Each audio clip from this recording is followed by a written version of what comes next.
Before I even logged into my email on my first day in Boston, I saw my husband smiling from a photo frame on my new colleague's desk. It was a fiercely private picture. The girl beamed, introducing him as her fiancé. I did not scream, I merely smiled. Right then, I understood my marriage was not just crumbling. I had stumbled into a massive, dirty, and terribly expensive lie he thought I would never uncover.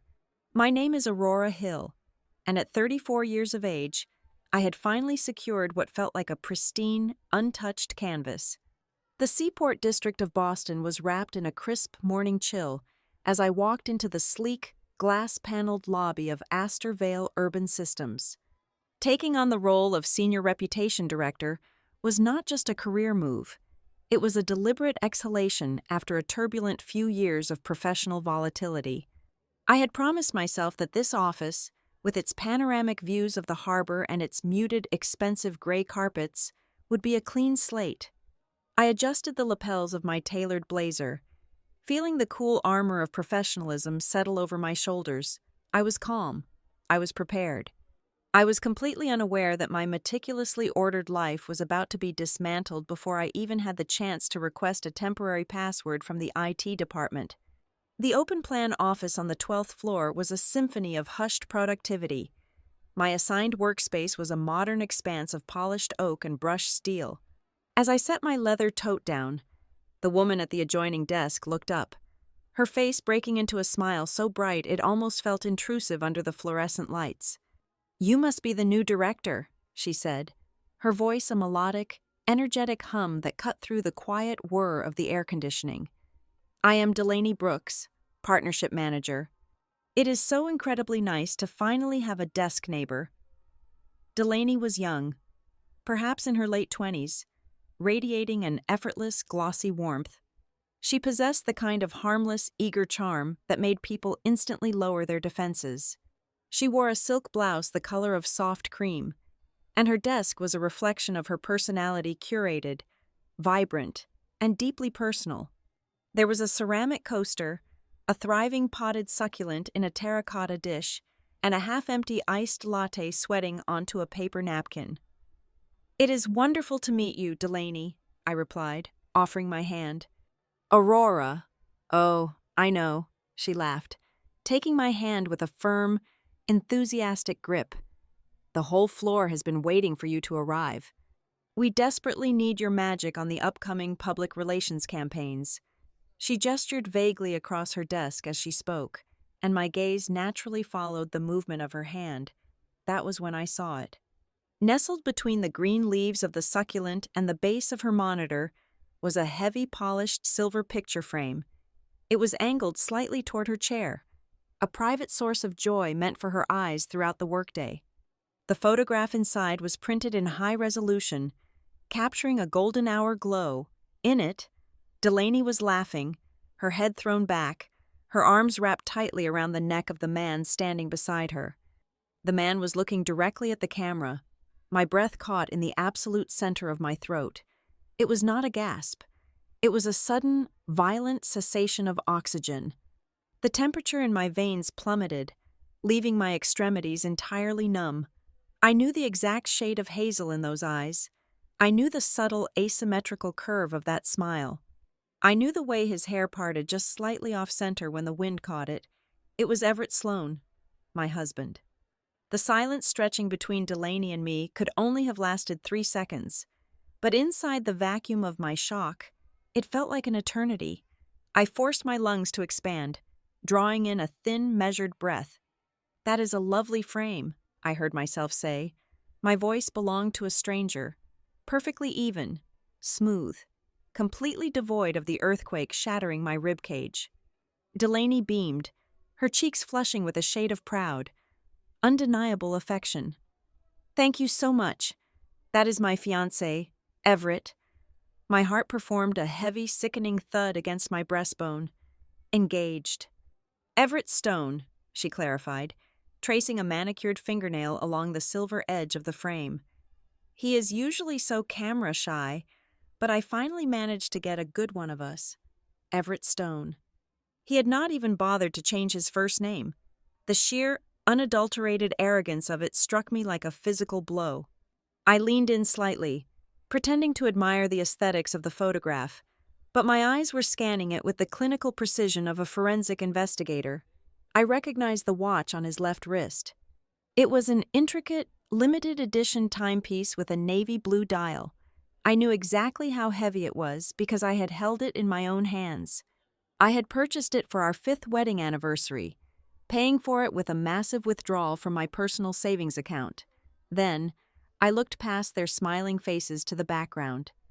They were standing on a wooden deck overlooking a glassy, pine-rimmed lake. The cabin behind them had a distinctive slanted roofline. My stomach plummeted further into an abyss of cold dread.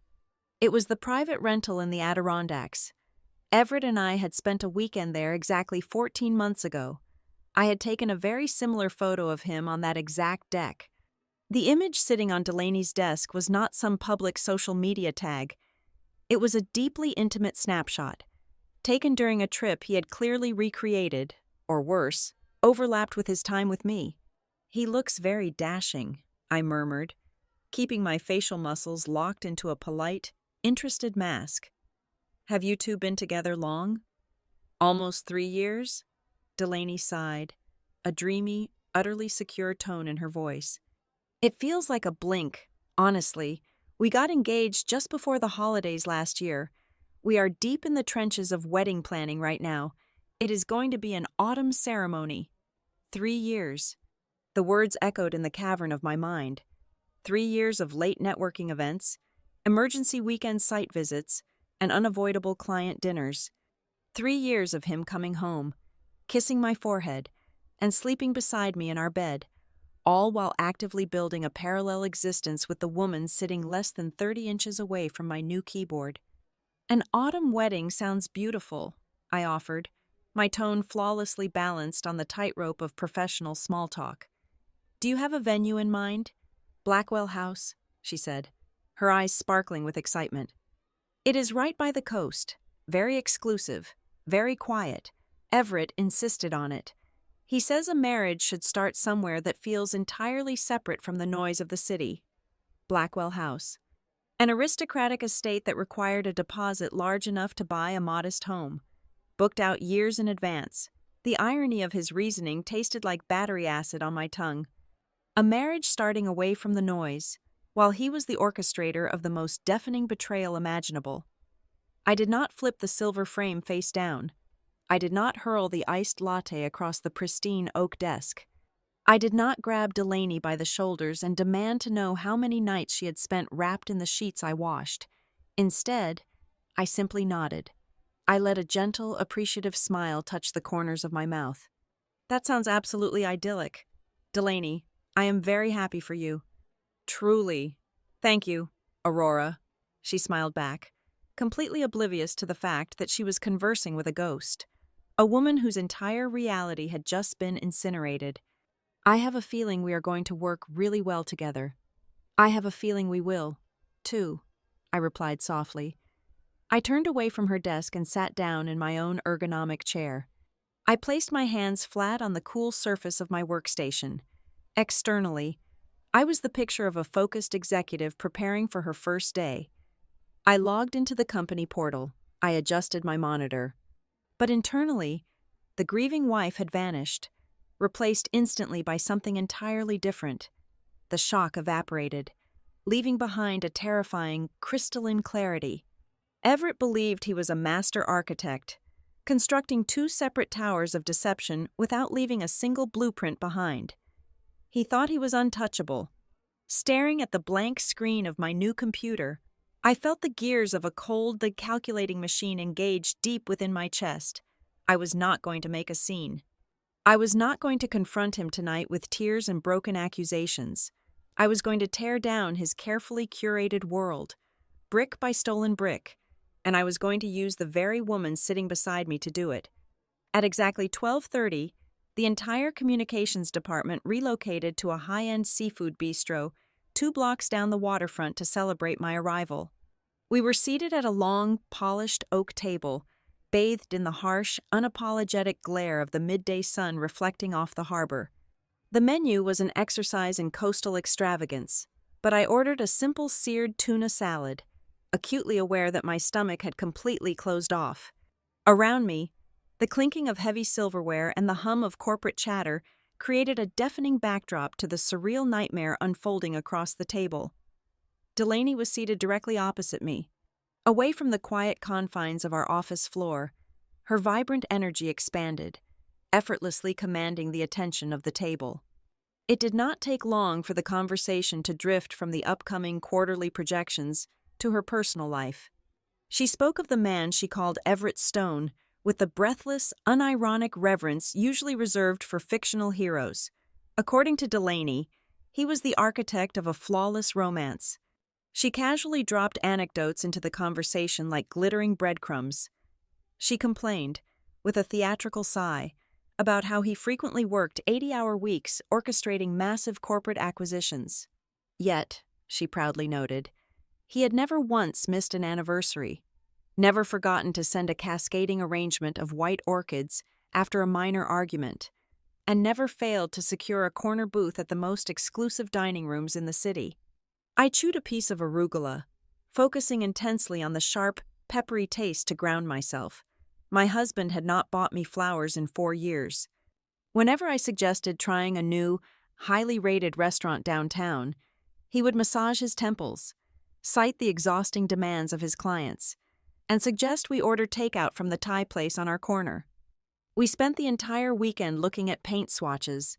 Delaney laughed, swirling the ice in her sparkling water. Everett just closed on a unit at the Charleston Wharf residences. He wants everything completely gutted and redesigned before we move in next spring. He has this incredibly specific vision for a charcoal and brass kitchen. The Charleston Wharf residences. They were ultra-luxury condominiums, the kind of properties that traded for millions of dollars and required a thorough background check just to tour. I placed my fork down on the edge of my ceramic plate, my movements slow and deliberate. Just 2 months ago, Everett and I had sat at our modest kitchen island, aggressively debating whether we could afford to replace our aging water heater or if we needed to pull from our joint savings account. He had looked me dead in the eye and talked about the importance of financial prudence in a volatile market. "You are so incredibly lucky, Delaney." A junior copywriter named Chloe sighed from the end of the table. "Most men cannot even remember to text back, and you snagged a literal billionaire who designs kitchens." "Let us see the rock again," Delaney blushed, a genuine rosy flush creeping up her neck, and extended her left hand across the center of the table. The sunlight caught the diamond, fracturing into blinding prisms of light. It was a massive, flawless emerald-cut stone flanked by tapered baguettes, set in a heavy platinum band. It was the kind of ring that demanded attention, a bold, undeniable declaration of wealth and possession. Beneath the table, my own left hand rested on my lap. My thumb instinctively traced the thin, unadorned gold band on my ring finger. When Everett proposed to me 7 years ago, he had presented me with this minimalist piece. He had held my hands, looking deeply into my eyes, and delivered a speech about how he detested the performative nature of the wedding industry. He had told me that our love was substantial enough that we did not need a gaudy, ostentatious display of wealth to validate it. He had convinced me that a plain band was a symbol of quiet, enduring elegance. "It is breathtaking," Chloe gasped, leaning in.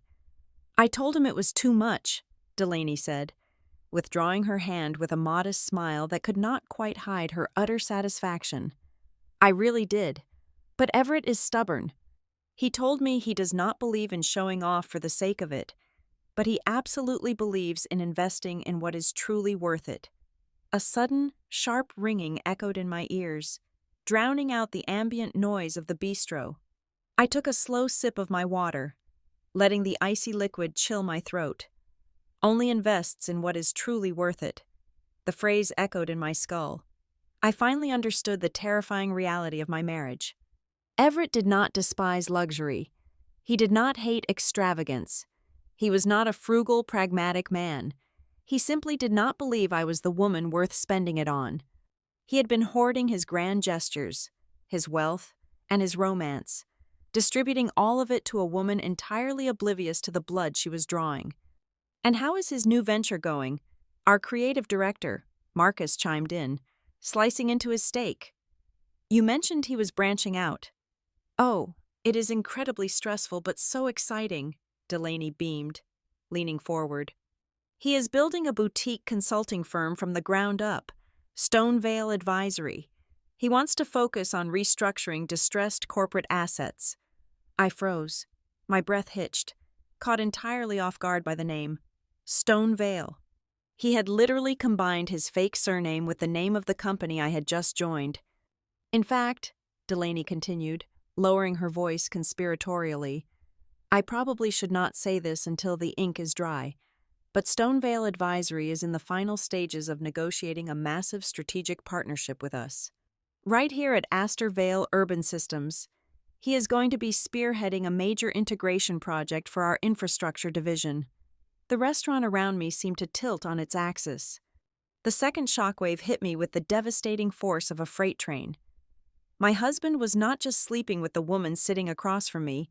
He was not just buying luxury real estate under a fabricated identity.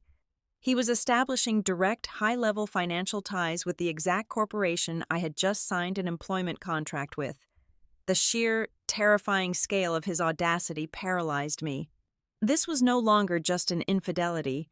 It was a sprawling, systemic infiltration. I forced my facial muscles into a mask of polite curiosity. I leaned my elbows on the table, resting my chin on my folded hands. "That is fascinating," I said, my voice eerily calm, projecting a warmth I absolutely did not feel. "It sounds like you two have built an incredible life together. How did you manage to cross paths with someone so driven?" Delaney smiled, her eyes softening as she slipped easily into a practiced narrative. It was a modern fairy tale she had clearly recounted 100 times. "It was 3 autumns ago," she began, her tone wistful. "At a massive urban development summit in Chicago, I was struggling to carry a stack of promotional materials in the lobby of the Palmer House Hotel. I dropped them everywhere. Everett was walking past, but he stopped and knelt down in his custom suit to help me gather them. We ended up having coffee in the lobby for 3 hours. He was so guarded at first, so private. But by the end of the weekend, he told me he had never felt a connection like this in his entire life. He said I made him want to open up." Chicago, 3 autumns ago. My mind violently retrieved the memory of packing his suitcase for that exact trip. I had bought him a new travel steamer.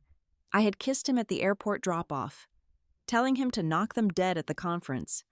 While I was at home, paying our utility bills and organizing our garage, he was kneeling in a hotel lobby, spinning a web of deceit, and telling a 20-something girl that she was the key to unlocking his guarded heart. The waiter arrived, dropping the leather billfolder onto the center of the table. The team quickly calculated a 20% tip and threw down a collection of corporate cards. The lunch was over, but my education had just begun. As we walked back to the towering glass facade of the Astor Vale building, the crisp afternoon wind whipped around us. The rest of the team walked ahead, debating the merits of a new coffee shop on the corner. Delaney fell into step beside me, her shoulder occasionally brushing mine. "Hey, Aurora," she said softly, an apologetic tone creeping into her voice. "I know it is literally your first day, and you are going to be drowning in onboarding modules." "It is perfectly fine," I replied, keeping my eyes fixed on the revolving doors ahead of us. "What do you need?" "Everett has this major investor showcase coming up next week for Stonevale Advisory," she explained, looking at me with wide, trusting eyes. "It is the pitch that will secure the partnership with our board. He has a draft of his media and communications deck, and he is stressing out over the messaging. Since you are the new reputation director, and you have all that high-level crisis management experience, would you mind taking a quick look at it, just off the record, to tell me if the tone is right?" I stopped walking. I turned to face her on the bustling sidewalk.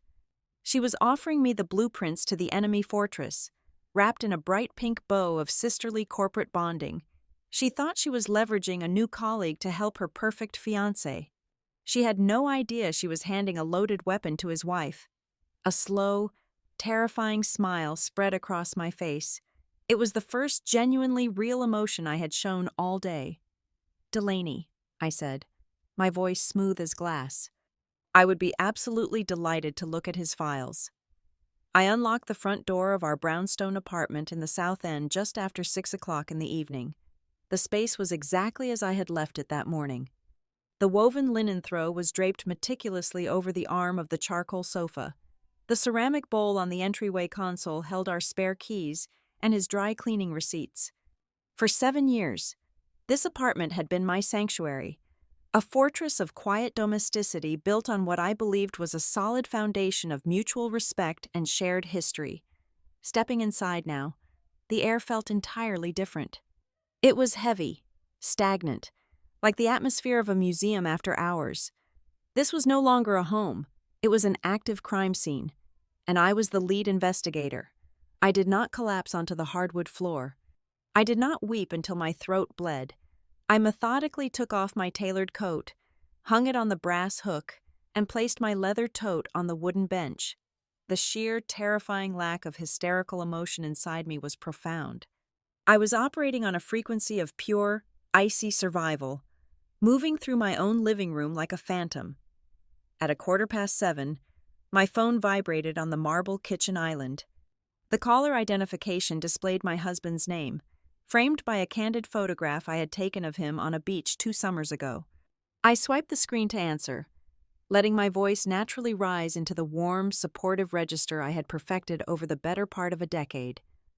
"Hello, darling," I said, leaning against the cool edge of the counter. "Hi, sweetheart," Everett replied. The background noise was muffled, carrying the distinct acoustic hum of a luxury vehicle interior. "I am so sorry, but I'm going to be late tonight. A major client dinner just materialized out of thin air. We are finalizing the terms of a massive acquisition, and I cannot step away." "Of course," I murmured smoothly. "Work comes first. I completely understand. Do not worry about me. I will just order a salad and dive into some reading. You are the best. I will try not to wake you when I get in. Love you." "Love you too," I echoed, ending the call. A client dinner. It was the exact phrase I had swallowed without a single grain of suspicion for hundreds of evenings. I walked back into the living room. His heavy cashmere overcoat was draped casually over the back of the reading chair, left behind from the previous chilly evening. My hands moved with clinical detachment. I slid my fingers into the deep, silk-lined pockets. My right hand brushed against a stiff piece of cardstock. I pulled it out and held it under the glow of the floor lamp. It was a valet parking stub. The date printed on it was exactly 4 days ago. Stamped across the top in an elegant, sweeping serif font were the words Blackwell House, the coastal estate, the wedding venue. It was physical, undeniable proof that the fairy tale being spun at the desk next to mine was currently in its logistical planning phase, funded by the man whose coat I was presently holding. I stared at the dark ink until it burned into my retinas, then slipped the ticket exactly back into the pocket, smoothing the fabric down so not a single fiber looked disturbed. I walked over to the charging station near the pantry and picked up the family tablet. It was a device meant for shared grocery lists, utility reminders, and coordinating visits to his mother. I unlocked the screen and opened the synced digital calendar. For years, I had only ever glanced at the highlighted blocks of color to know when he would be out of town on business. Tonight, I read every single syllable. The architecture of his double life was laid out in neat, color-coded precision. Tucked between legitimate board meetings and dental cleanings were recurring. Blocked-out windows labeled simply with the initials D.B. Every Tuesday and Thursday evening from 6 o'clock until 9 o'clock, entire Sunday afternoons. I cross-referenced the dates in my mind, remembering the sudden golf outings, the urgent strategy sessions he claimed he had to attend on weekends. Further down the month, the entries grew more brazen. Shifting from personal romance to professional crossover, I found a 2-hour block labeled SV Showcase Rehearsal. Another entry 3 days later was marked Escrow Signing with a downtown legal firm. At the end of the upcoming week, a glaring entry read, "Launch dinner." The sheer banality of it all was sickening. He was not just cheating in the shadows, he was administrating a hostile takeover of his own life, using a corporate calendar to schedule the demolition of our marriage alongside his haircuts. At 11:30, the deadbolt clicked. I was sitting on the sofa, a hardcover novel open on my lap, bathed in the soft, warm light of the reading lamp. Everett walked in, carrying the scent of expensive bourbon, crisp autumn air, and a faint, almost imperceptible trace of floral perfume that I now knew belonged to a young woman who thought she was picking out luxury apartment fixtures with him. He slipped off his Italian leather shoes, loosened his silk tie, and let out a long theatrical sigh of exhaustion. "I am so glad you are still awake," he murmured, walking over to the sofa. He leaned down and pressed a soft, lingering kiss to the crown of my head. The intimate familiarity of his touch sent a violent, microscopic shudder down my spine, but I forced my muscles to remain entirely relaxed. He walked into the kitchen, the sounds of him filling a glass with filtered water echoing loudly in the quiet apartment. "How was the dinner?" I asked, turning a page of my unread book. "Brutal," he replied, walking back and handing me a glass of water before sitting heavily on the cushion beside me. Endless negotiations over decimal points. But enough about my nightmare. How was the first day in the new empire? Did the Seaport office live up to the hype? He reached out, his warm fingers lightly tracing the line of my shoulder. It was the gesture of a deeply attentive, loving partner. It was a masterclass in psychological compartmentalization. "It was surprisingly smooth," I answered, looking directly into his hazel eyes. "The team is very welcoming. I think I'm really going to like the environment there." "I knew you would," he smiled, a look of genuine pride washing over his handsome features. He took a sip of his water, letting the silence settle for a brief, calculated moment. Then, his tone shifted, just a fraction of a degree, losing its domestic softness and taking on the polished edge of a boardroom inquiry. "Did they throw you right into the deep end?" he asked casually. "I imagine a role like Senior Reputation Director means you have to get up to speed on their internal strategy documents immediately. Have they given you access to the upcoming joint venture files yet?" The air in the living room suddenly felt as thick as wet concrete. The question was delivered with the flawless, practiced ease of a man making polite marital conversation, but the timing was surgically precise. It was too specific. Too perfectly aligned with the impending partnership Delaney had chattered about over her seared tuna salad hours ago. A cold, dark wave of realization crashed over me, pulling me under the surface of everything I thought I knew. My hiring at Astor Vale Urban Systems was not a fortunate professional coincidence. The executive recruiter who had relentlessly pursued me for 2 months, offering a compensation package that seemed almost suspiciously generous, had not found my resume by chance. Everett had orchestrated it. He needed his own wife inside the company, managing the public relations and reputation of the very firm he was about to merge his fraudulent consulting business with. He had positioned me as his ultimate insurance policy, his unknowing corporate shield. "Not yet," I replied, my voice a perfect, soothing hum. "Tomorrow is mostly compliance training and human resources paperwork. I am sure the heavy strategy files will come later this week." "Well, do not let them overwhelm you," he whispered, leaning in to kiss my cheek. "You are going to be brilliant there." An hour later, I was lying in the pitch black of our bedroom. Everett was fast asleep beside me, his chest rising and falling in a steady, rhythmic cadence. He looked utterly peaceful, the picture of a man who believed he had successfully conquered the world and outsmarted everyone in it. I stared at the ceiling, feeling the absolute darkness press against my open eyes. I was lying next to a stranger who had weaponized my career and manipulated my trust for financial gain.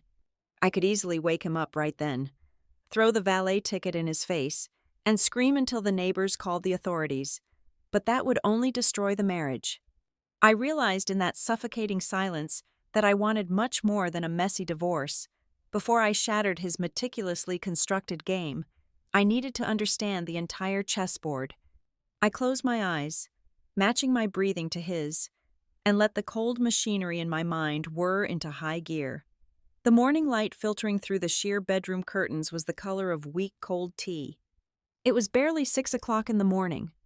I lay perfectly still under the heavy linen duvet, listening to the hiss of the shower down the hall, followed by the soft, rhythmic padding of Everett getting dressed in his custom-tailored suit. He walked into the bedroom, leaned over the mattress, kissed my forehead, and whispered that he would see me around 7 o'clock in the evening. He told me he had a brutal day of contract negotiations ahead of him. I murmured a supportive reply, keeping my eyes half closed. The heavy oak front door clicked shut, sealing the apartment in absolute silence. I did not go back to sleep. I threw off the covers, walked into the kitchen, and placed my personal laptop on the marble island. I poured a single cup of black coffee, feeling the heat radiate through the ceramic mug. I navigated to our joint banking portal. For the entirety of our 7 years of marriage, my relationship with this specific digital interface had been entirely superficial. I would log in once a month, confirm that our total balance was healthy, ensure the mortgage payment had cleared, and log out. I trusted the man managing our larger financial portfolio. Today, I did not just look at the high-level dashboard. I navigated to the advanced settings and downloaded the entire transaction history for the past 24 months into a raw, unfiltered spreadsheet file. At first glance, the ledger was a painfully ordinary portrait of a dual-income, upper-middle-class household in the city. Row after row displayed the mundane realities of our existence. There were the monthly building management fees. There were the predictable, exorbitant charges from the premium supermarket down the street. The municipal water bill, the electricity payments, the automated weekly transfers into our respective retirement portfolios. It was the steady, boring financial heartbeat of a stable life. But as my eyes scrolled past the domestic expenses, moving deeper into the digital history, the rhythm violently broke. My gaze caught an outbound wire transfer processed on the second Tuesday of October last year. It was a staggering $15,000 sent directly to an entity named SB Consulting Limited Liability Company. I frowned, leaning closer to the glowing screen. Everett was an independent consultant, yes, but all of his legitimate business income and expenditures flowed through his established corporate accounts, never through our personal joint savings. 2 weeks later, on a Thursday, there was another transfer, $22,000. Then, in late November, a massive outbound wire of $30,000, all of them funneled quietly into the exact same obscure entity. I opened a new encrypted browser tab and accessed the Massachusetts Secretary of the Commonwealth Corporate Database. I typed the name of the consulting firm into the public registry search bar. The page loaded instantly, displaying the official registration details. The registered agent was not Everett Sloan. The address listed for the business was a residential apartment building in Somerville. I copied the street address and ran it through a comprehensive public property and background records search. The screen flashed, generating a list of tenants associated with that specific unit over the past 5 years.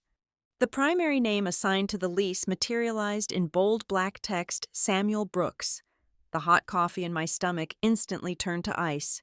Brooks, Delaney Brooks. I remembered the cheerful conversation from the seafood bistro just 24 hours ago, where Delaney had casually mentioned a brother who worked as a freelance brand designer. The connection was so brazen, so incredibly reckless, that it left me completely numb. Everett was not just siphoning our money to buy his mistress expensive gifts. He was actively laundering marital assets through a shell company registered to her sibling. My fingers flew across the keyboard, isolating every single transaction that did not belong to the operational costs of our household. I highlighted the wires to the consulting firm. I found another set of recurring transfers to a vendor vaguely labeled as DB Creative Solutions. I pulled the data parameters to isolate just the past 12 months. I selected the entire column of fraudulent outbound wires and hit the automatic sum function. The total aggregated figure appeared at the bottom of the screen. $186,000. I stopped breathing. I stared at the number until the digits began to blur together. It was not a clerical error. It was nearly $200,000 of marital property. It was money I had worked for. Money we had supposedly locked away for our own future. Quietly drained to finance the structural foundation of a parallel existence. And that staggering figure only accounted for the clean, corporate wire transfers. It did not include the untraceable cash withdrawals. It did not factor in the flawless emerald-cut diamond engagement ring that Delaney had proudly shoved in my face. It certainly did not cover the thousands of dollars spent on five-star dinners, luxury hotel suites, and bespoke floral arrangements. I continued scrolling, my eyes scanning the ledger with the clinical, merciless detachment of a forensic auditor. Then, I found the most devastating line item of the entire document. It was dated exactly 3 weeks ago. A direct, authorized wire for $85,000. The recipient was listed as a premier escrow services firm in the financial district. The memo line contained a heavily abbreviated alphanumeric project code, but the name of the brokerage attached to the escrow account was identical to the property developer overseeing the Charleston Wharf residences, the luxury waterfront condominiums, the exact property Delaney had cheerfully described as their future home. My husband was using our joint savings account to pay the initial deposit on a multi-million-dollar love nest for another woman. I closed the banking portal. I opened a blank, highly encrypted database on my personal hard drive. I titled the document simply with the current year. I began to construct a new spreadsheet, one that would serve as the architectural blueprint for my husband's total destruction. I created 5 distinct columns: date of transfer, exact amount, recipient entity, the Brooks connection, and finally, the most important column of all, the alibi. I picked up the synced family tablet resting on the counter and cross-referenced every single stolen dollar with the lie Everett had fed me on that specific day.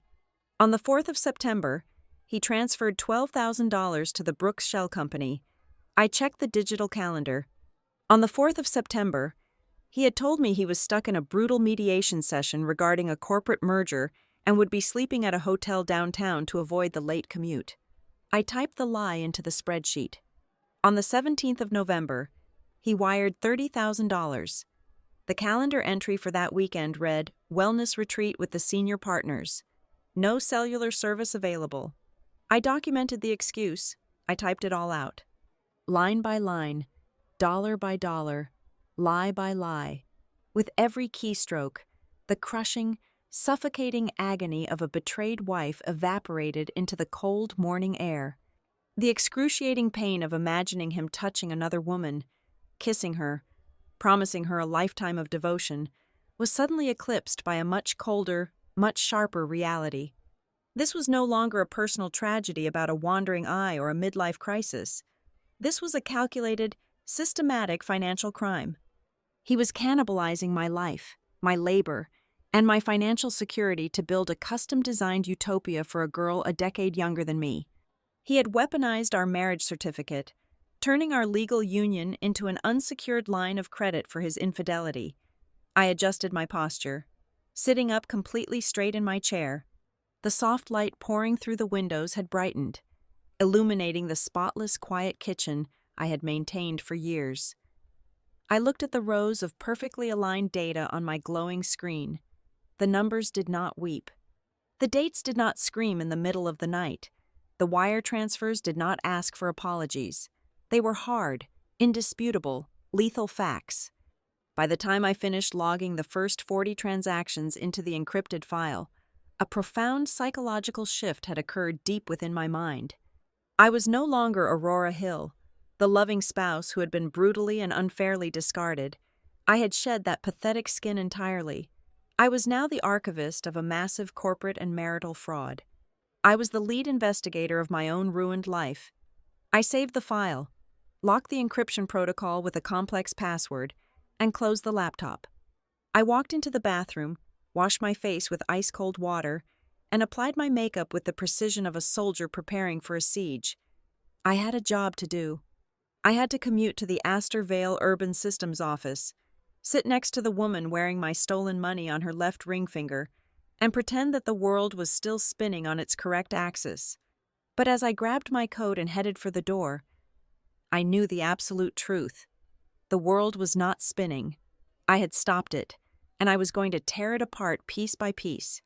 At exactly 10:30 in the morning, a soft chime from my corporate email client shattered my intense focus. A message from Delaney Brooks sat at the top of my inbox, flagged with high importance. The subject line read, "Stonevale Advisory Draft, Confidential, for your eyes only." I glanced over at the neighboring desk. Delaney caught my eye, offered a bright, grateful smile, and mouthed a silent thank you before turning back to her headset. I clicked the attachment, a 45-page presentation loaded onto my high-resolution monitor. The cover slide was a masterclass in minimalist corporate aggression, featuring the sleek, custom-designed logo of Stonevale Advisory against a midnight blue background. I scrolled down to the executive summary. My eyes scanned the opening paragraph, moving quickly through the corporate jargon until they hit the second sentence. I stopped. I reread it. I moved to the next paragraph, my pulse suddenly accelerating into a frantic, uneven rhythm. The slide was titled, Market Trust Recovery Architecture.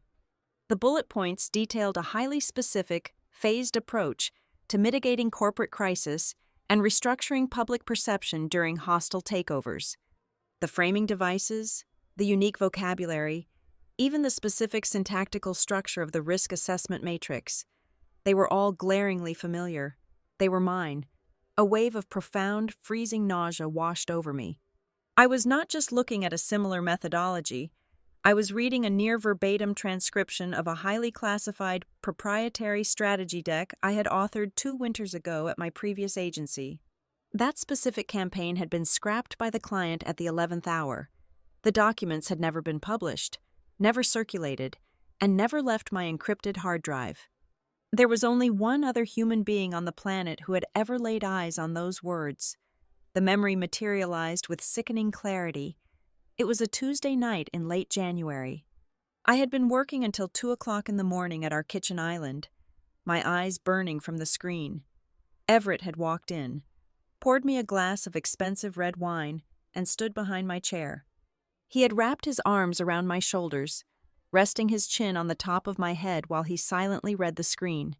I remembered him praising the ingenuity of the recovery architecture, calling it brilliant, asking pointed questions about how I structured the market trust metrics.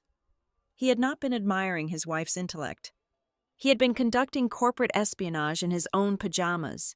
The betrayal shifted from my heart to my mind. He had not only stolen our joint savings to fund his mistress, he had pillaged my intellectual property to build the foundational methodology of his fraudulent firm. My hand gripped the mouse with white-knuckled intensity as I scrolled rapidly toward the end of the presentation. I needed to see exactly how far his arrogance stretched. On page 42, I found the closing hook. The slide was labeled Prospective Strategic Integration.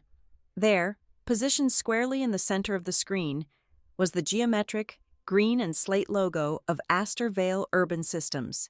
Below it, a neatly bulleted list outlined a proposed growth restructuring initiative, explicitly detailing how Stonevale Advisory would step in to manage the public relations fallout of Astor Vale's upcoming infrastructure acquisitions. The trap suddenly illuminated itself in my mind, its steel jaws glinting in the fluorescent office light. I immediately stood up, smoothed the front of my skirt, and walked briskly down the hallway toward the corner office suite. I needed confirmation. I bypassed the executive assistant with a polite nod and knocked gently on the open glass door. Roland Pike, the chief communications officer and my direct superior, looked up from his dual monitors. He was a sharp, seasoned veteran of corporate warfare, currently nursing a cup of black tea. "Aurora," he smiled warmly, gesturing to one of the leather guest chairs. "Come in. Are the onboarding modules driving you insane yet?" "Not entirely," I replied, taking a seat and crossing my legs with practiced elegance. "I am actually finding the transition incredibly smooth. I wanted to thank you again for the opportunity. Roland, I know the recruitment process was unusually accelerated, Roland chuckled, leaning back in his ergonomic chair. We move fast when we know what we want. But between you and me, your portfolio did a lot of the heavy lifting, that, and a very strong push from the outside. I tilted my head, perfectly feigning a look of mild, flattered curiosity. An outside push. I assumed the headhunters simply matched my profile to your algorithm. Oh, the headhunters found you. Certainly, Roland said, lowering his voice slightly as if sharing a boardroom secret. But we had a highly trusted external advisor consulting on our upcoming vendor integrations. He took one look at our shortlist for the senior reputation director role and practically demanded we acquire you. He said your specific background in crisis architecture was exactly the armor this company needed for the third quarter. I am flattered. I kept my voice light, though the air in my lungs had turned to ash. Did this advisor happen to mention where he was familiar with my work? I believe he crossed paths with your previous agency, Roland noted dismissively, already turning half his attention back to his inbox. Sharp guy. Operates a boutique firm we are vetting. Very discreet. You will probably meet him next week at the investor showcase. I look forward to it, I murmured, standing up gracefully. Thank you, Roland. I walked out of his office, the polished hallway stretching before me like a tunnel, every single piece of the sprawling, grotesque puzzle aggressively snapped into place. Everett's plan was a masterpiece of sociopathic engineering. My previous career instability had not been a secret to him. He had watched me struggle with a toxic agency environment for over 18 months. He knew I was desperate for a lifeline. When he decided to legitimize his shell company by securing a massive, lucrative contract with Astor Vale Urban Systems, he realized he needed an inside player. He needed someone high up in the communications department who would not flag his plagiarized methodologies or investigate his inflated financial projections. He needed a shield. And who better to serve as the ultimate, unquestioning corporate shield than his own loyal, unsuspecting wife? He had manipulated the executive board into hiring me. He had positioned me at the exact center of the blast radius. If the Stone Vale merger ever faced scrutiny, the newly appointed senior reputation director, Aurora Hill, would be forced to defend it, unknowingly protecting her husband's mistress and his stolen empire. He had orchestrated my entire professional salvation simply to weaponize my credibility. I arrived back at my workstation. Delaney was still on her headset, enthusiastically confirming catering details for the showcase. She glanced my way and pointed excitedly at my monitor, clearly eager for my feedback on her fiancé's brilliant presentation. She genuinely thought she was asking a seasoned colleague to proofread a pitch deck. She was utterly blind to the fact that she had just handed me a signed digital confession of intellectual theft and strategic market manipulation. I sat down slowly, resting my hands on the cool surface of the desk. The grief of a broken marriage was entirely gone, replaced by the cold, thrilling clarity of an impending war. Everett had invited me into the boardroom. Assuming I would remain a docile pawn, he had severely miscalculated. My objective was no longer to catch a cheating husband with a valet ticket. From this exact second forward, my singular goal was to systematically dismantle his consulting firm, terminate his corporate partnerships, and orchestrate a public, catastrophic collapse of both his personal and professional worlds. I opened Delaney's email and hit the reply button. The draft is exceptional. I typed, my fingers striking the keys with lethal precision. I would not change a single word. I cannot wait to see him present this on stage. I hit send, closed the window, and prepared to build my guillotine. Tessa Wren pushed her untouched martini across the polished mahogany table of the underground lounge. It was 8 o'clock in the evening, exactly 24 hours after my horrifying discovery regarding the stolen strategy documents. Tessa was a ruthless, brilliant litigator, a woman whose entire career was built on unspooling high-net-worth asset disputes and prosecuting corporate fraud. We had shared a cramped dormitory room in university, and she was the only person on this planet I trusted with the toxic, volatile truth I was currently carrying. I had spent the last 40 minutes laying out the entire labyrinth of Everett's deception, speaking in a low, measured tone that felt entirely disconnected from the reality of my ruined life. Tessa did not offer empty sympathy. She did not reach across the table to hold my hand. Instead, she looked at me with the cold, assessing gaze of a seasoned general preparing for a siege. "Tears dry up, Aurora," Tessa said, her voice dropping to a harsh, pragmatic whisper. "Rage burns out. The only thing that sustains a proper execution is evidence. He is moving massive amounts of capital through shell companies, and he is doing it to artificially inflate a corporate entity that is about to ink a strategic partnership with a major urban infrastructure firm. This is no longer just a messy divorce. This is systemic, premeditated fraud." She leaned forward, tapping her manicured index finger against the dark wood. "If you confront him now, if you throw a glass at the wall or scream in the living room, he will instantly know the perimeter is breached. He will hire a forensic cleaner, route the remaining marital funds offshore, and you will spend the next 5 years fighting for absolute pennies in family court. You need to become a ghost. You collect, you duplicate, and you bury the proof where he can never reach it." Following Tessa's exact instructions, I returned to my silent apartment that night and spent 4 solid hours executing a meticulous digital preservation protocol. I did not use our home network. I tethered my personal laptop to a secure cellular hotspot. I downloaded every single bank statement, every state corporate registry filing for the Brooks Shell Company, and the entire history of his calendar appointments. I archived the recruitment emails from the executive headhunter who had aggressively pushed me into Astor Vale. I saved all of it onto 3 separate, encrypted physical hard drives.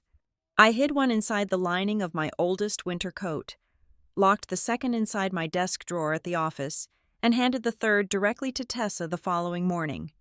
I was building an indestructible vault, but I knew I needed an ally on the inside of the corporate fortress.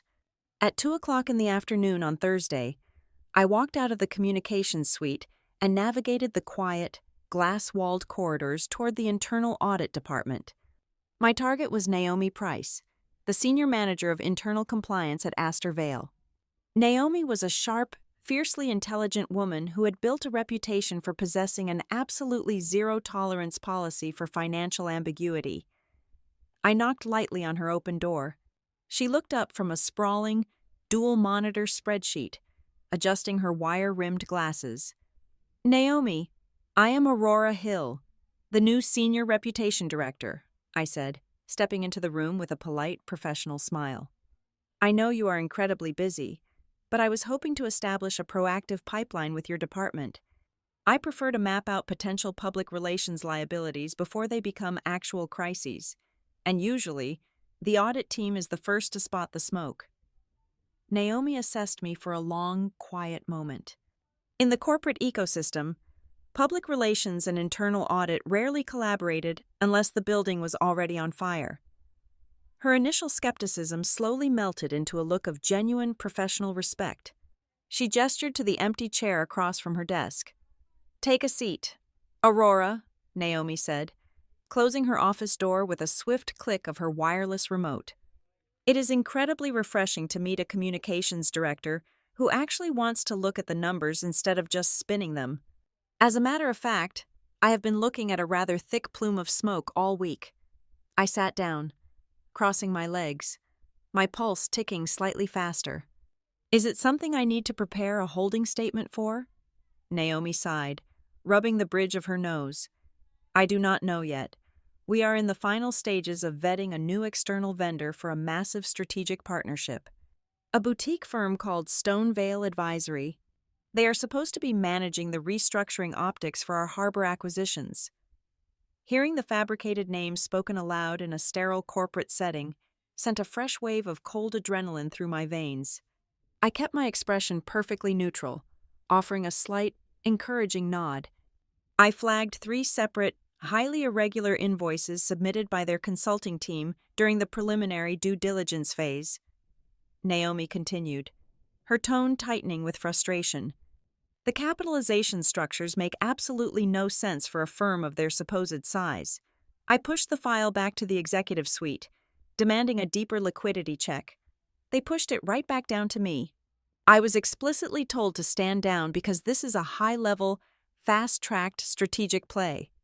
Whenever executives tell you to stand down, that is exactly when you should start digging. I noted smoothly. Naomi offered a grim, appreciative smile.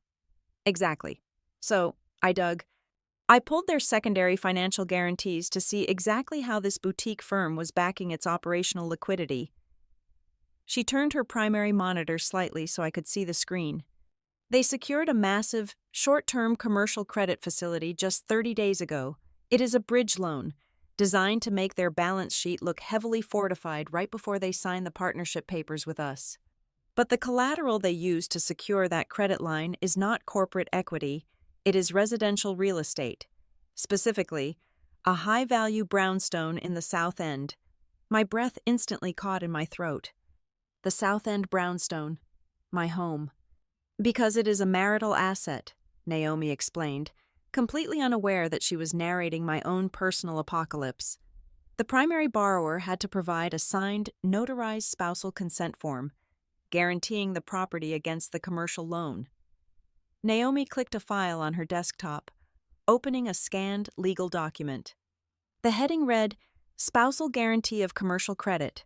I scanned the dense, legal paragraphs detailing the exact address of the home I had meticulously decorated, the home where I slept every single night. I scrolled down to the bottom of the page. There, stamped in crisp, black digital ink, was my own name, Aurora Hill, and right beside it was my looping, distinct electronic signature. The air in the audit office suddenly vanished. The ambient hum of the servers faded into a high-pitched ringing in my ears. The ground beneath my chair seemed to fracture and give way. Everett had not just siphoned our liquid savings to buy his mistress a luxury condominium. He had not just stolen my intellectual property. He had forged my legal consent, leveraging the very roof over my head to secure a fraudulent commercial loan, all to impress the company I currently worked for. This was no longer a matter of marital infidelity. This was a severe, prosecutable felony. Naomi, I whispered, my voice trembling for the very first time since I had seen the photograph on Delaney's desk. I leaned forward, pointing a shaking finger at the screen. That is my name, that is my address, and I swear to you, on my own life, I have never seen this document before. Naomi froze. Her eyes darted from the screen to my pale face, the devastating reality of the situation clicking into place with terrifying speed. She did not ask if I was sure. She did not ask if perhaps I had signed it without reading it. She took one look at my eyes and understood instantly that she was sitting across from the victim of a massive, multi-tiered fraud. Oh my God, Naomi breathed out, her hands hovering over her keyboard. Aurora, if this is a forged guarantee, the entire credit facility is fraudulent. The partnership is a toxic asset. I need the metadata, I said, my voice suddenly hardening into a weapon, the shock instantly converting into pure tactical survival. I need to prove that I did not execute that digital signature. Naomi did not hesitate. She bypassed the standard viewing software and logged directly into the secure back-end portal of the document management system. Her fingers flew across the keys, pulling the raw audit trail for the specific consent file. Lines of green code cascaded down the screen until she isolated the exact execution timestamp. Here, Naomi said, pointing to a specific string of data. The digital signature was applied on the 14th of last month, at 2 o'clock in the morning. I have the IP address and the specific device routing number. My mind raced, perfectly recalling the timeline. On the 14th of last month, I was sitting in a hotel room in Seattle, attending a mandatory crisis management seminar for my previous agency.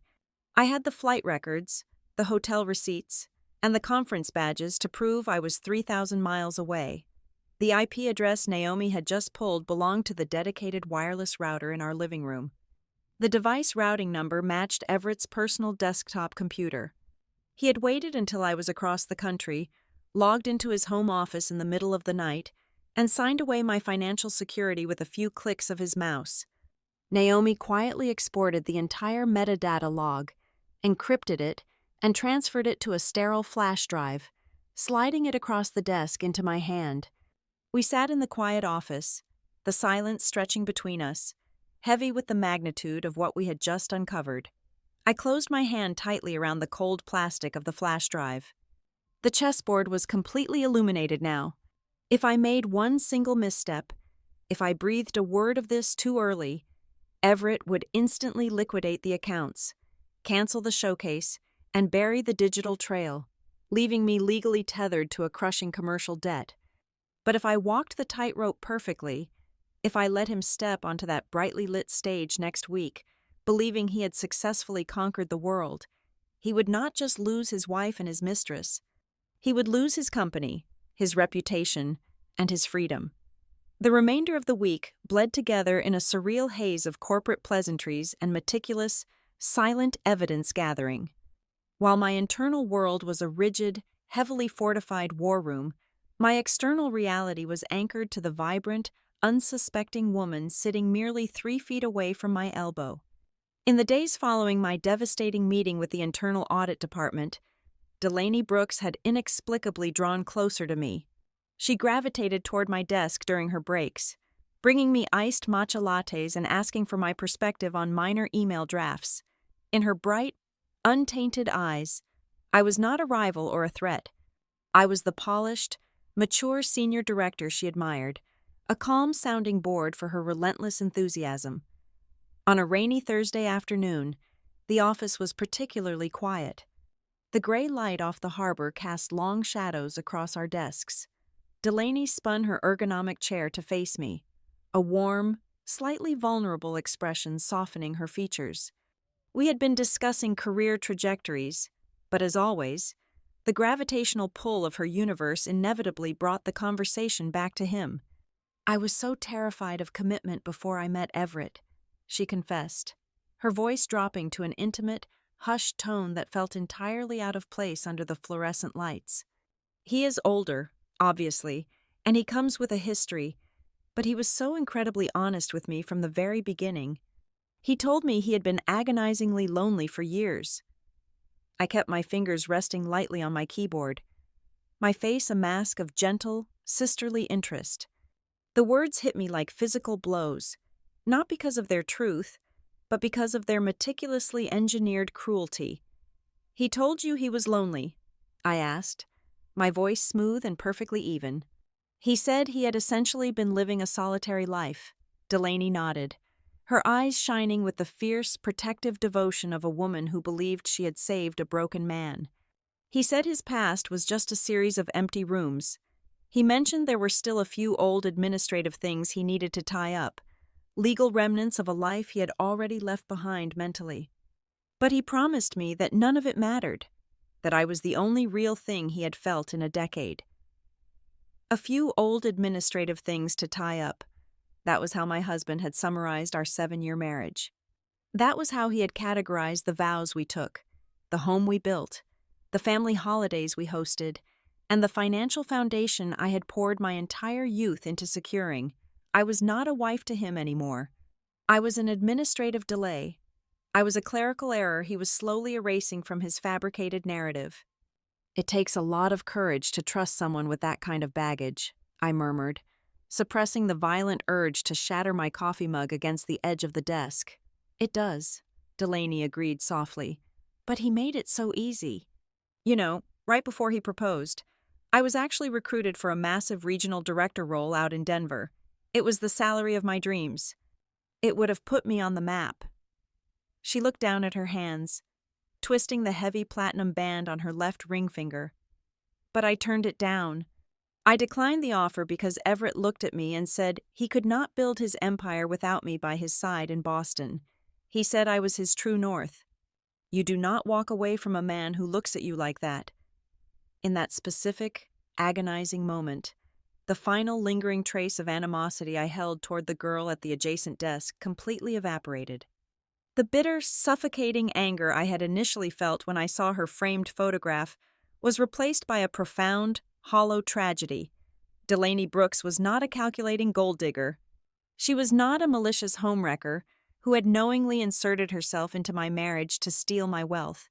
She was simply a woman who had bet her entire future on a rigged game. She had sacrificed a tangible, lucrative career in Denver to anchor herself to a man made entirely of smoke and mirrors. She believed she was wearing the engagement ring of a self-made billionaire, completely oblivious to the fact that the diamond on her finger was purchased with my stolen savings, and the commercial credit line securing her future was guaranteed by my forged signature. We were not enemies. We were two women locked inside the exact same burning building, both of us lulled to sleep by the same arsonist. "You made a massive sacrifice for him," I noted quietly, my tone laced with a genuine, heavy empathy that she completely misread. "It was worth it," she beamed, her usual radiant energy returning in a flash. "Speaking of which, I desperately need your fashion advice. The investor showcase is next Friday. It is going to be packed with the entire executive board and all the heavy-hitting venture capitalists. Everett said this is the night that marks the absolute turning point for our entire future together. I cannot decide between the sleek white midi dress or the floor-length midnight blue gown. What do you think projects the image of a supportive but powerful partner? A turning point." Oh, Everett had absolutely no idea how prophetic his own lies were about to become. "The midnight blue," I answered without a single second of hesitation. "White is too bridal, too presumptive for a corporate event. Midnight blue commands the room. It makes people stop and look at you when the lights go down. Midnight blue it is." She clapped her hands together lightly. "Thank you, Aurora. You are a lifesaver." I turned back to my monitor, the cool blue light washing over my face. The parameters of my revenge had shifted. I no longer wanted to destroy Delaney. Hurting her would be redundant. The truth itself was going to annihilate her world soon enough. My objective was to construct a scenario where she would see Everett's monstrous reality clearly, undeniably, and at the exact same moment the rest of the corporate world did. She needed a front-row seat to his destruction, not as collateral damage, but as a crucial witness. That evening, the atmosphere inside the South End brownstone was thick with a suffocating manufactured domesticity. Everett returned home earlier than usual, carrying a boutique paper bag containing artisanal pasta and a bottle of expensive red wine. He moved around our kitchen with the easy, graceful confidence of a man who believed the universe bent strictly to his will. I sat at the island, reviewing a physical draft of a press release, watching him from the periphery of my vision. He hummed a low, tuneless melody as he uncorked the wine, pouring a generous measure into my crystal glass. "You have been working incredibly hard this week," Everett said, sliding the glass across the polished marble toward my hand. He rounded the corner of the island and stood close to me, his hand coming to rest on the nape of my neck. His thumb stroked my skin in a slow, hypnotic rhythm. The transition to Astor Vale must be exhausting. "I was thinking we should carve out some time just for us this weekend. Leave the phones at home, go downtown, get a secluded booth at that new French place, and just reconnect." "How does that sound, sweetheart?" The sheer, breathtaking audacity of his performance paralyzed my vocal cords for a fraction of a second. Here he was, a man who had stolen my money, forged my name on a commercial loan, plagiarized my professional work, and promised his mistress that their upcoming showcase would mark the beginning of their new life. And yet, he could stand in our kitchen, stroke my neck, and softly suggest a romantic weekend dinner to reconnect. His duplicity was not a frantic, panicked act of a man caught in a lie. It was a deeply ingrained habit. He wore his betrayal as comfortably as his tailored suits. I took a slow sip of the heavy, dark wine. I let the astringent taste coat my tongue, using the physical sensation to ground myself, to keep the violently churning ocean of my hatred locked firmly beneath the ice. "A private dinner sounds lovely, Everett," I replied, leaning into his touch just enough to sell the illusion. "But I really need to prepare for the big investor showcase next week. Roland has me leading the brand positioning segment, and I want to make sure the messaging for the new vendor partnerships is absolutely flawless." Everett smiled, a broad, genuinely delighted expression that crinkled the corners of his hazel eyes. He thought he was looking at a devoted, ambitious wife who was unwittingly polishing the armor for his grand corporate conquest. "You are going to be spectacular," he whispered, pressing a kiss to my temple. "They are lucky to have you." "We are all going to get exactly what we deserve," I said softly, staring straight ahead at the dark window pane. He returned to the stove, completely satisfied with his mastery of the universe. I remained seated at the marble island, the wineglass cold against my fingertips. I realized then that the only way to win a war against a sociopath was to deny them the one thing they fed upon: emotional chaos. I could not act like the most pained, betrayed person in the room. Grief was a liability, anger was a distraction. I had to be the most sober, lucid, and calculating entity in the entire narrative. The stage was being built. The actors were blindly learning their lines, and I was the only one holding the true script. All I had to do was wait for the curtain to rise. The walls of the corporate labyrinth were closing in, but the claustrophobia only sharpened my focus. 2 days after my revelation in the internal audit department, Naomi Price sent a secure, encrypted message to my personal phone. She requested a brief, undocumented meeting in the archived files room on the 9th floor, a space entirely devoid of surveillance cameras and digital ears. When I arrived, Naomi was already there, illuminated only by the harsh fluorescent strips above the metal shelving units. She handed me a thin manila folder. Her expression was grim, the kind of look an auditor wears when a discrepancy transforms into a financial catastrophe. "He is not just faking his operational liquidity," Naomi whispered, her voice bouncing faintly off the concrete walls. "He has completely fabricated his baseline revenue projections. Stonevale Advisory is bleeding capital, keeping the lights on purely through that fraudulent commercial credit line secured by your home. But I finally figured out why he is accelerating this merger so aggressively." I opened the folder. Inside was a confidential municipal tender document. "The Harbor District Mobility Authority," Naomi explained, tapping a manicured fingernail against the heavy cardstock. "It is a massive, multi-year government contract package to overhaul the coastal transit infrastructure. We are talking hundreds of millions of dollars in civic funding. Astor Vale wants that contract. Everett knows Astor Vale wants it."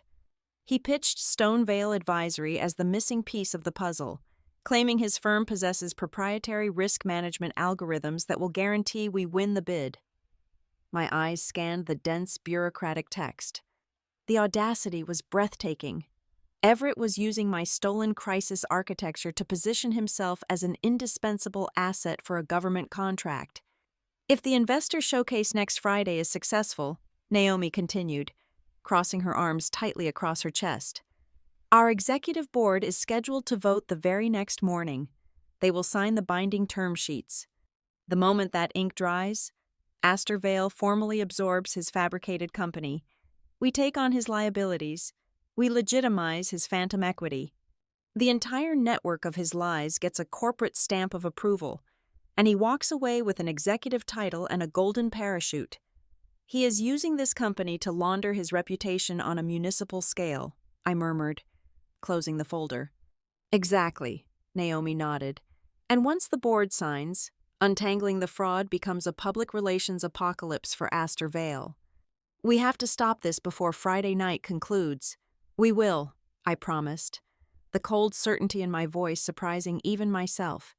"I have the detonator. I just need him to finish building the bomb." Returning to my desk on the 12th floor, the contrast between the impending corporate disaster and the bubbly, suffocating optimism radiating from Delaney Brooks was enough to cause whiplash. She was practically vibrating with nervous energy, organizing a stack of premium embossed invitations for the showcase. "I just finalized the seating chart," Delaney announced, leaning across the partition separating our workspaces.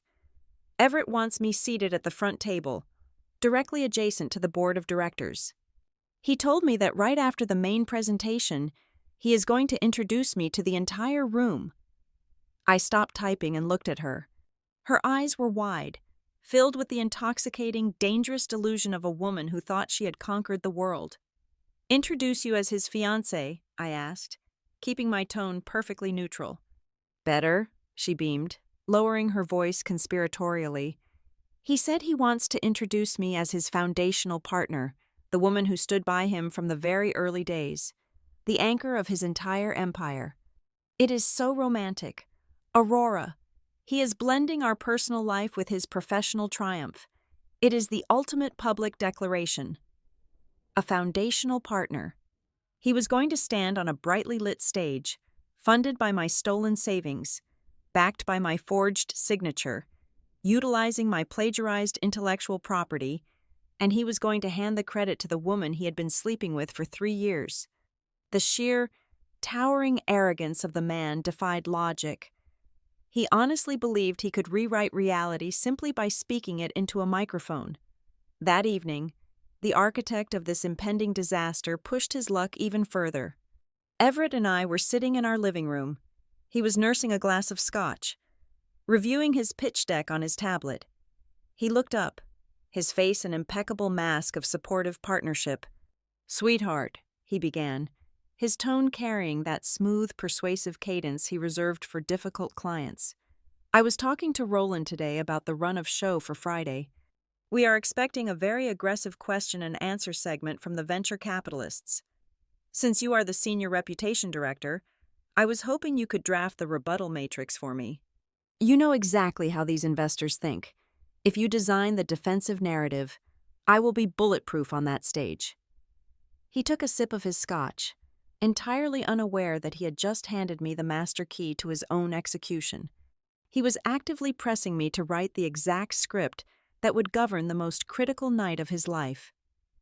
"I would be more than happy to draft your responses, Everett," I replied, my voice smooth and pliant. "I will make sure every single vulnerability is completely exposed and addressed." "You are a lifesaver," he smiled, leaning back against the leather sofa, closing his eyes in sheer contentment. The following morning, the final piece of my tactical advantage clicked securely into place. I logged into my corporate email and opened the updated calendar invitation for the Stonevale Investor Showcase. Roland Pike had finalized the agenda. I scrolled down the meticulously scheduled timeline. At exactly 7:30 in the evening, the opening remarks were scheduled. The name listed adjacent to that crucial time slot was not Roland Pike. It was not the chief executive officer. It was Aurora Hill. Roland had officially assigned me to deliver the brand positioning keynote, the speech designed to warm up the room and introduce the core concepts of the merger before Everett took the stage. I stared at the bright screen, feeling a slow, dangerous smile spread across my face. This was the fundamental difference between a messy, emotional confrontation and a lethal corporate strike. I was not going to have to sneak into the venue through a service elevator. I was not going to be the hysterical, uninvited wife screaming from the back of the ballroom, easily dismissed by security guards as a private domestic dispute. Everett and Roland had rolled out a red carpet for me. They had given me a microphone, a captive audience of the most powerful investors in the city, and a mandated block of uninterrupted time. I was going to walk up the steps to that podium, utilizing the exact professional authority my husband had tried to exploit. I immediately left the building on my lunch hour and walked 3 blocks to a secure, private meeting room I had rented under a pseudonym. Tessa Wren was already there, her briefcase open, the heavy mahogany table covered in meticulously organized legal filings. "The snare is set," Tessa announced, her eyes sharp and devoid of mercy. "I have drafted the ex parte motions. The moment you drop the hammer on that stage, I will electronically file the emergency injunctions with the family court and the commercial fraud division. I have the asset freeze requests ready. I have the data preservation orders primed for Astor Vale and his fraudulent shell companies." She slid a thick stack of stapled paper across the table. "If he tries to move a single dollar out of the accounts after Friday night, it will trigger an immediate federal banking alert," Tessa continued, tapping the document. "If he tries to delete the forged spousal consent form, the digital forensics preservation order will classify it as destruction of evidence. We have him boxed in from the ceiling to the floorboards." I placed my hand flat on top of the legal documents. The paper felt heavy, grounded, and intensely real. It was the complete opposite of the phantom empire Everett had built. "He thinks Friday is his coronation," I said quietly, looking up at my oldest friend. "Let him put the crown on his head," Tessa replied, her lips curling into a ruthless smile. "It just makes the decapitation that much more spectacular." I walked back to the Seaport district, the coastal wind whipping my hair around my face. I was no longer the grieving widow of a murdered marriage.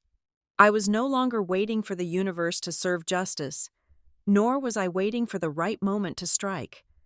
I had methodically gathered the timber, poured the gasoline, and locked all the exits.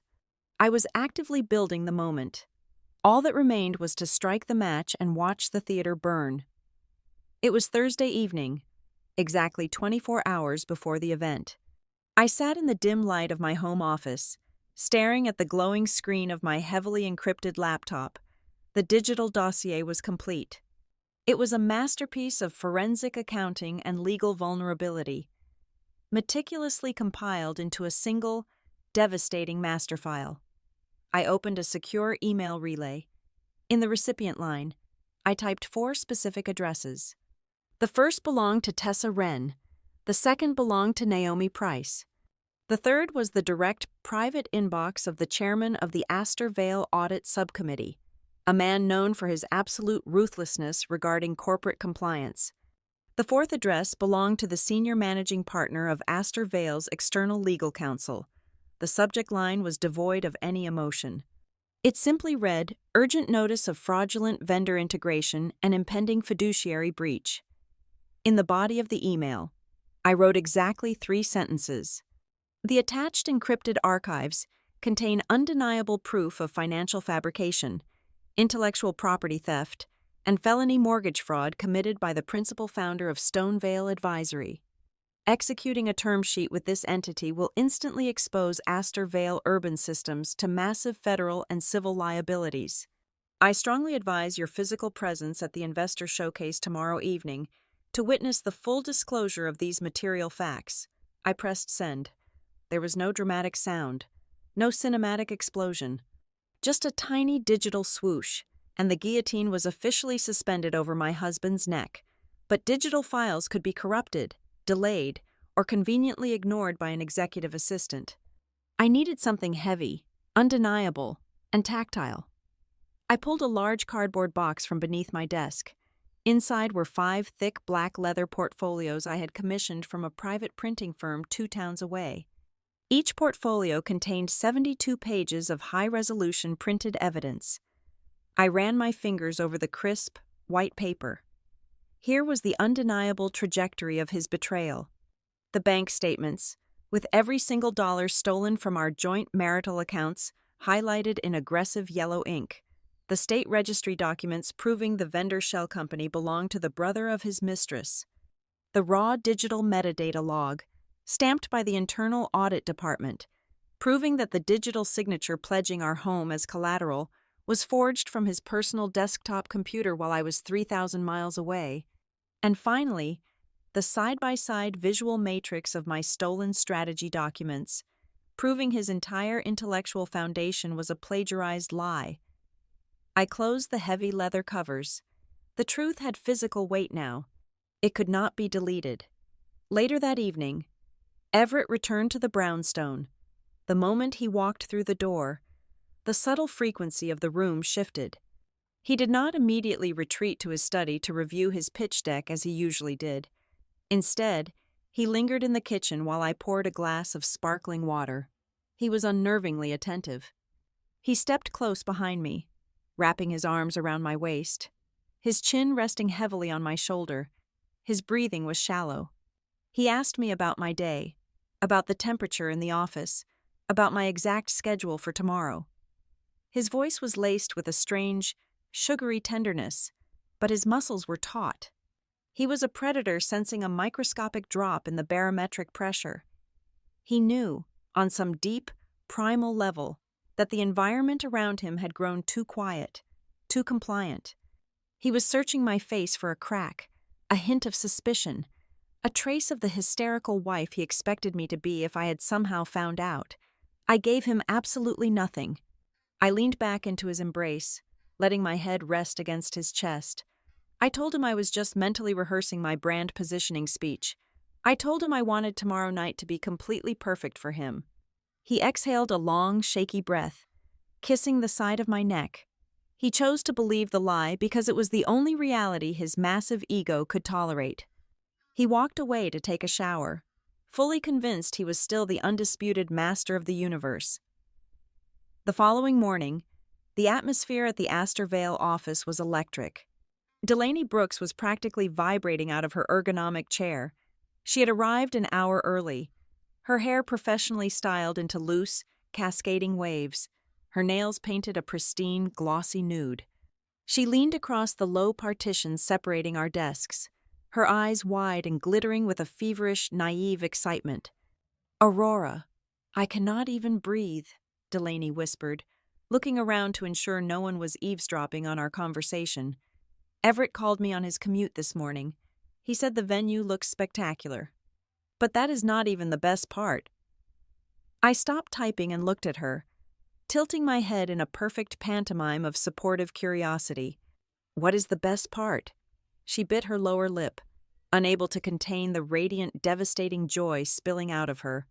"He told me that if the board gives the verbal green light after the main presentation tonight, he is going to ask for the microphone back during the VIP reception. He said he is going to announce a piece of profound personal good news to the entire room." My hands froze over the keyboard. The sheer, unadulterated madness of his plans suddenly crystallized in my mind. He was not just planning to secure a multi-million-dollar corporate contract. He was intending to use the Astorvale Investor Showcase as a public engagement party. He was going to stand in front of the board of directors, the venture capitalists, and the elite social circle of Boston, and officially merge his fraudulent business triumph with his fabricated romantic life. He wanted to birth his brand new future right there on the stage, entirely built upon the slaughtered corpse of our marriage, and he was going to do it while his legal wife was sitting in the very front row. "That is incredibly bold," I managed to say, my voice a hollow, ringing echo in my own ears. "A public announcement of that magnitude. It will certainly be a night no one ever forgets." "I know," she squealed softly, pressing her hands to her cheeks. "I am wearing the midnight blue dress, just like you suggested. I want to look absolutely perfect when he calls my name." I smiled at her. I did not offer a single word of warning. I did not betray a fraction of the violence boiling just beneath my skin. I needed Everett to walk every single inch of the path he had paved. I needed him to step right up to the absolute edge of the precipice, fully convinced that he possessed wings, before I shoved him into the abyss. At 3 o'clock in the afternoon, I left the corporate tower under the pretense of finalizing my speaker preparations. I walked to an exclusive minimalist salon on Newbury Street. I did not go there to make myself look beautiful, and I certainly did not go there to visually compete with a younger woman wearing a midnight blue gown. I went there to don my armor. I instructed the stylist to pull my hair back into a severe architectural twist at the nape of my neck, leaving 0 strands to soften my face. When the makeup artist finished, my features were sharp, pale, and intensely focused, framed by a dark, uncompromising crimson lip. Then, I stepped into the dressing room and slipped on the garment I had chosen for the execution. It was a tailored, floor-length black crepe dress. It featured a high, asymmetrical neckline and structured shoulders that projected absolute, undeniable authority. It was devoid of sequins, devoid of lace, devoid of anything remotely celebratory. It was the uniform of a woman stepping into a brightly lit room to perform a corporate autopsy. I looked in the full-length mirror. I was not a scorned woman. I was a reckoning. By 6 o'clock in the evening, the sun had dipped below the harbor, casting long, dark shadows across the city. I stood alone in the quiet foyer of my apartment. Everett had departed hours ago to oversee the audio and visual checks at the venue. I reached out and picked up the thick, glossy VIP access lanyard resting on the console table. I slipped it over my head, feeling the cold weight of the plastic badge rest against my chest. I picked up my mobile phone. The screen illuminated, displaying the digital agenda for the evening. In bold, elegant typography, the fabricated name of my husband's empire stared back at me. Stonevale Advisory. I slipped the phone into my leather clutch, picked up the heavy portfolio containing the undeniable truth, and walked out the door. Tomorrow would not matter. Because tonight, the two meticulously crafted lives he had built were going to violently, irreparably crash into each other at terminal velocity. The grand ballroom of the Mariner Crescent Hotel was a temple of modern corporate wealth. Chandeliers made of geometric glass cascaded from the ceiling, casting a sharp, pristine light over the crowd of venture capitalists, executive board members, and high-profile media guests. I stood in the wings, entirely concealed by the heavy velvet drapes. Through the narrow gap, I watched the architect of my misery hold court. Everett looked flawless. He wore a bespoke charcoal suit that radiated quiet power, a glass of expensive bourbon resting easily in his left hand. And standing right beside him, completely oblivious to the slaughterhouse she had just walked into, was Delaney Brooks. She wore the midnight blue gown exactly as we had discussed. She clung to his arm, her face a portrait of absolute adoration, believing she was standing at the threshold of a magnificent, billionaire future. At exactly 7:30 in the evening, the house lights dimmed. The murmur of the crowd fell into an expectant hush. Roland Pike's voice echoed over the state-of-the-art sound system, introducing the opening keynote and the senior director who would frame the entire strategic vision for Astor Vale Urban Systems. I walked out from the shadows and stepped into the blinding spotlight. My black crepe dress absorbed the light, a stark contrast to the glittering room. I walked with the measured, predatory grace of a woman who owned every square inch of the stage. As I approached the acrylic podium, I locked eyes with my husband in the front row. The transformation on Everett's face was spectacular. The smug, confident smile dissolved instantly, replaced by a visceral, bone-deep panic. The color completely drained from his skin. He took a half-step backward, his hand trembling so violently the ice in his bourbon glass clinked against the crystal. Next to him, Delaney's brow furrowed in genuine confusion. She tilted her head, clearly wondering why the woman from the desk next to hers was suddenly standing at the center of her fiancé's corporate coronation. I adjusted the microphone. "Good evening," I began, my voice ringing out clear, steady, and utterly commanding. "We are gathered here tonight to discuss the future of urban infrastructure. We are here to talk about vision, market trust, and the profound importance of strategic partnerships. Astor Vale Urban Systems prides itself on absolute transparency and structural integrity. And because we value that integrity above all else, I must inform the board and our investors that before we commit a single dollar to the future, this room needs to know the absolute truth about the man standing at the center of it." I did not wait for Roland to interrupt. I did not look at Everett. I pressed the wireless clicker in my right hand. The massive LED screen behind me flashed. The minimalist logo of Stonevale Advisory vanished. In its place, projected 30 feet high and glowing with undeniable clarity, was a Massachusetts certificate of marriage. "The man you know as Everett Stone," I stated, the acoustics of the ballroom amplifying every syllable, "is legally named Everett Sloane, and for the past 7 years, he has been my husband." A collective, sharp intake of breath swept through the ballroom. Delaney physically recoiled, her hands flying to her mouth, her eyes darting frantically from the massive screen to the pale, sweating man standing beside her. I pressed the clicker again. The screen transitioned to the financial ledger. "Over the past 24 months," I continued, speaking with the cold precision of a prosecuting attorney, "Everett has systematically siphoned over $186,000 from our joint marital accounts to artificially inflate the operational liquidity of a shell company. A company registered under the name of Samuel Brooks, the brother of the woman standing beside him tonight. A woman who was made a shareholder in a structure funded entirely by stolen marital assets." The crowd erupted into a chaotic murmur. Venture capitalists began pulling out their phones. Board members sat up, their faces hardening into masks of pure outrage. I pressed the clicker a third time. The forged commercial loan guarantee appeared, my signature highlighted in bright red. He did not stop at theft.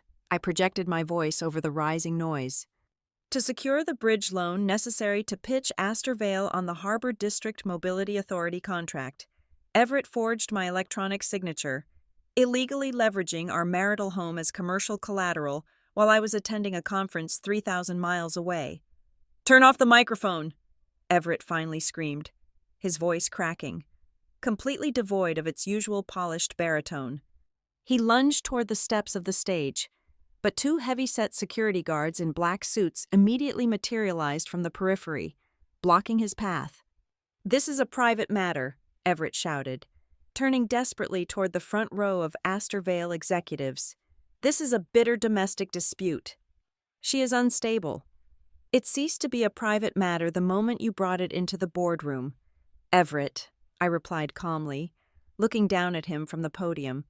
"When you use stolen marital funds to capitalize a business, when you use a forged digital signature to secure a commercial credit line, and when you utilize your wife's professional reputation and stolen intellectual property to legitimize your hostile corporate integration, you elevate common infidelity into heavily structured, prosecutable corporate fraud." Before Everett could open his mouth to scream another lie, the heavy oak doors at the side of the ballroom swung open. The senior managing partner of Astor Vale's external legal counsel strode into the room, followed closely by Naomi Price and the chairman of the audit subcommittee. "The presentation is over," the chairman's voice boomed across the room, thick with fury. He glared directly at Everett. "Internal audit has fully verified the metadata on the forged collateral documents. Astor Vale Urban Systems is officially halting all negotiations, term sheets, and vendor approvals regarding Stone Vale Advisory, effective immediately." The empire shattered. In less than 4 minutes, the multi-million-dollar acquisition, the municipal contracts, and the golden parachute were entirely incinerated. But the final executioner was not the board of directors. It was the woman in the midnight blue dress. Delaney stood trembling, her perfect world reduced to ash. She looked at the marriage certificate on the screen, then at the man she had planned to marry. The delusion broke, and the devastating reality of her victimhood crashed over her. She realized the man named Everett Stone never existed. She did not cry. She reached into her silver clutch, pulled out her mobile phone, and walked directly up to the chairman of the audit committee and the legal counsel. "I have the emails," Delaney said, her voice shaking but loud enough for the front rows to hear. "I have every single text message, every timeline, every promise he made regarding the marriage, the luxury condominium, and the executive titles. I will hand over everything." It was the final nail. The very woman he had built the entire lie for had just handed the definitive map of his fraud to the corporate executioners, utterly destroying his last line of defense. Everett collapsed inward. The custom suit suddenly looked too large for him. He stood alone in a room full of the most powerful people in the city, stripped of his fake name, his stolen money, and his fabricated prestige. I did not stay to watch the security guards escort him off the premises. I had delivered the autopsy. My work was done. I turned away from the podium, walked down the opposite set of stairs, and pushed through the heavy exit doors into the quiet, cool air of the hotel corridor. The muffled chaos of the ballroom faded behind me. Standing by the bank of elevators, illuminated by the soft golden light of the sconces, was Tessa Wren. She held a thick manila envelope in her hands. Her face broke into a fierce, triumphant smile as I approached. "The emergency injunctions are active," Tessa stated, handing me the envelope. "His personal and business accounts are entirely frozen. The forensic preservation orders have been served to his servers. And the divorce petition is filed, citing gross financial misconduct and fraud." I took the envelope. It felt incredibly light. I walked out of the Mariner Crescent Hotel and stepped into the crisp Boston night. The coastal wind swept through the city streets. I was not walking away as an abandoned wife. broken by a man who thought I was an administrative delay. I was walking away as the only person in the story who possessed the absolute clarity, the lethal patience, and the undeniable power to dictate the final sentence. The architecture of his lies had collapsed, and I was stepping over the rubble into my own clean, unwritten future. Thank you so much for listening to my story today. Please let me know in the comments where you are tuning in from so we can connect and share our thoughts together. Do not forget to subscribe to the Violet Revenge Stories channel, like this video, and show your support by hitting the hype button so this story can reach and be heard by even more people.